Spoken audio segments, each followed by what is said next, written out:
শালোম আলাইকুম রাহমাতুল ইসলাম মসিহ। আমরা জানি তৌরাত, জবুর ও ইনজিল শরীফ বহু শতাব্দী ধরে দুনিয়ার মানুষকে অনুপ্রাণিত করে আসছে। কিন্তু সময়ের সাথে সাথে কিছু লোক, কিছু আলেম এবং হুজুরগণ এই গ্রন্থগুলোর বিকৃতির অভিযোগ তুলেছে। এ নিয়ে রয়েছে নানা রকম তর্ক ও বিতর্ক। তবে আজকে আমরা এর গভীরে যাব এবং দেখব যে এ বিষয়ে কুরআন কি বলেছে। আমাদের লক্ষ্য হচ্ছে শোনা কথায় ভিত্তি করে বিশ্বাস নয়, বরং আসমানি কিতাবসমূহের আলোকে যাচাই বাছাই করে খাঁটি প্রমাণ বা অথেন্টিক রেফারেন্সের ভিত্তিতে বিশ্বাস স্থাপন করা। কুরআনের সূরা ইউনূসের 94 আয়াতে বলা হয়েছে, অতঃপর হে নবী, যদি তুমি এ কিতাব সম্পর্কে সন্দিহান হও যা আমি তোমার নিকট পাঠিয়েছি, তাহলে তুমি তাদেরকে জিজ্ঞাসা করে দেখো যারা তোমার পূর্বেকার কিতাবসমূহ পাঠ করে।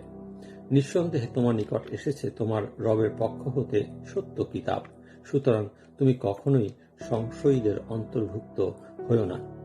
এখানে উল্লেখ্য যে দ্বীনের নবী মুহাম্মদ সাল্লাল্লাহু আলাইহি ওয়াসাল্লাম যখন কুরআন নিয়ে সন্দেহ প্রকাশ করেছিল, তখন আল্লাহ পাক এই আয়াত দ্বারা তাকে বলেছিলেন তিনি যেন সন্দেহ থাকলে পূর্বের কিতাবসমূহ দ্বারা যাচাই করে তার সন্দেহ দূর করে নেন। এখানে পূর্বের কিতাবী যারা, তাদের কাছে ছিল তৌরাত, জবুর, ইনজিল শরীফ ও বিভিন্ন নবীদের কাছে নাজিলকৃত সহিফাসমূহ। এখন এগুলো যদি বিকৃত হতো, তাহলে আল্লাহ পাক নিশ্চয়ই সেগুলো দিয়ে নবীজিকে কুরআনকে যাচাই বাছাই করতে বলতেন না, তাই না? তাছাড়া সূরা ইউনূস মক্কায় অবতীর্ণ হয়েছিল, যা 7ম শতাব্দীর প্রথম দিকে প্রদত্ত হয়েছিল। সুতরাং এখান থেকে আমরা এও বুঝতে পারি যে 7ম শতাব্দীতেও তৌরাত, জবুর ও ইনজিল শরীফ অবিকৃত অবস্থায় ছিল। কুরআনুল কারীমের আরেকটি সূরা, সূরা আনআমের 115 আয়াতে বলা হয়েছে, এবং তোমার প্রতিপালকের বাণী সত্য ও ন্যায়পূর্ণভাবে সম্পূর্ণ হয়েছে, তার বাক্য পরিবর্তন করার কেউ নাই বা কোনো পরিবর্তনকারী নেই, তিনি সর্বশ্রোতা ও সর্বজ্ঞ।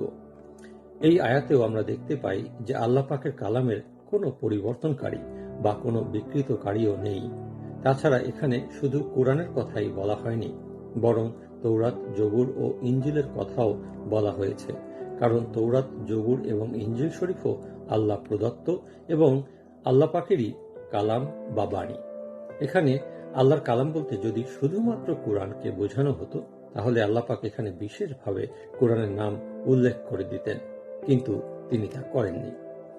কুরআনের আরেকটি সূরা, সূরা আল মাইদার 68 আয়াতে বলা হয়েছে, দ্বীনের নবী হযরত মুহাম্মদ সাল্লাল্লাহু আলাইহি ওয়াসাল্লামের মাধ্যমে আল্লাহ পাক নির্দেশ দিচ্ছেন যে, বলো হে কিতাবীরা, তোমরা কোনো ভিত্তির উপরেই নেই যতক্ষণ না তোমরা তৌরাত, ইনজিল ও তোমাদের নিকট তোমাদের রবের পক্ষ থেকে যা নাজিল করা হয়েছে তা কায়েম করো। উল্লেখ্য এই সূরাটিও 7ম শতাব্দীর মধ্যভাগে নাজিল করা হয়েছিল। এখানে বলা হয়েছে যে পূর্বের কিতাব কায়েম, অর্থাৎ বিশ্বাস ও আমল না করা পর্যন্ত কোনো ভিত্তি নেই। এখন যদি বলেন এটা আহলে কিতাবীদের উদ্দেশ্যে বলা হয়েছে, তাহলে বুঝতে হবে যে 7ম শতাব্দীর মধ্যভাগে যদি আহলে কিতাবীরা থেকে থাকে, তাহলে তখনও তৌরাত, জবুর ও ইনজিল শরীফ অবিকৃত অবস্থায় ছিল এবং আজও সেগুলো অবিকৃত অবস্থায় আছে। পূর্ববর্তী কিতাবসমূহ যে অবিকৃত অবস্থায় আছে এ বিষয়ে কুরআন সূরা আল মাইদা সহ আরো অনেক সূরাতেই সাক্ষ্য দিয়েছে। তাই পূর্ববর্তী কিতাবসমূহের কোনো বাণী অস্বীকার করা উচিত নয়। যারা ওই কিতাবসমূহের বিপক্ষে কথা বলে বা বলবে, বুঝতে হবে তারা সরাসরি আল্লাহ পাকের কালামসমূহের বিরোধিতা করছে এবং তার বিরুদ্ধে কুফরি করছে।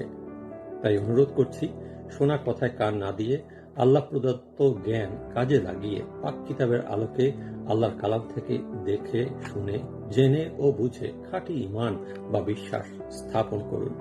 দোয়া করি আল্লাহ পাক আপনাদের সকলকে তার রহমত ও ভালোবাসার সুখবর জানতে ও বুঝতে সাহায্য দান করুন, তৌফিক দান করুন।